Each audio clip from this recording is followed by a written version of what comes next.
அன்பு நண்பர்களுக்கு வணக்கம். நம்ம வந்து பார்த்திங்கன்னா நெமிலிக்குப்பம் தாங்க வந்திருந்தோம். இப்போ பார்த்திங்கன்னா இந்த எறா வரைக்குமே வந்து பார்த்திங்கன்னா டைகர் பிரான் வந்து நல்லா பெரிய பெரிய எறாவாக இருந்தது.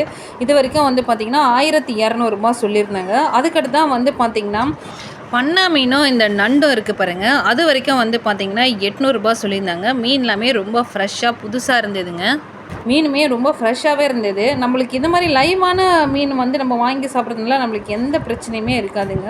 மீனில் வந்து எந்த ஐஸுமே கிடையாது, மருந்துலாம் எதுவுமே இருக்காது. அதனால் நம்ம பீச் சைடில் பிடிக்கிற மீனை நம்ம அவங்களுக்கு 1/2 ஹவர்லேயே மீன் பிடிச்சின்னு வந்துடுவாங்க. ஸோ அந்த மீன்லாம் நம்ம சாப்பிட்றதுனால நம்மளுக்கு எந்த பிரச்சனையுமே இருக்காது. நீங்கள் தாராளமாக வாங்கி சாப்பிட்லாம். நண்பர்களே, இந்த ஒரிஜினல் கொடுவா வந்து பார்த்திங்கன்னா 3 கொடுவா மீனுமே வந்து 1200 சொல்லியிருந்தாங்க. 2 மீன் வந்து 1800 வாங்கியிருந்தாங்க. அதுக்கப்புறம் வந்து பார்த்திங்கன்னா திருக்க மீன் இருந்தது. நண்பர்களே, அடுத்ததான் வந்து பார்த்திங்கன்னா நிறையவே இந்த போட்டில் வந்து பண்ணா மீன் தாங்க வச்சுருந்தாங்க. அப்புறமா அந்த பாறை மீன் வரைக்கும் வந்து 800 அப்படி சொல்லியிருந்தாங்க. பெரிய சைஸ் பாறை மீன் தான், நல்லாவே இருந்ததுங்க.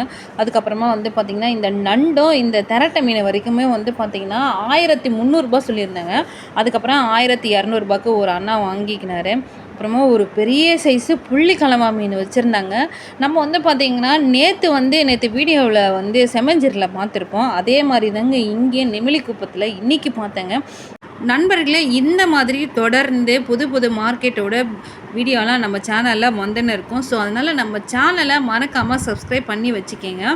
லைக் பண்ணுங்கள், ஷேர் பண்ணுங்கள், கமெண்ட் பண்ணுங்கள். இவர் ஒரு கையில் வச்சுருக்காரு பாருங்கள். இந்த பெரிய சங்கரா மீன் வரைக்கும் வந்து பார்த்திங்கன்னா 800 சொல்லியிருந்தாங்க. இன்றைக்கி நெமிலிக்குப்பத்தில் மீன் ரேட்டு கொஞ்சம் கம்மியாக தாங்க இருந்தது.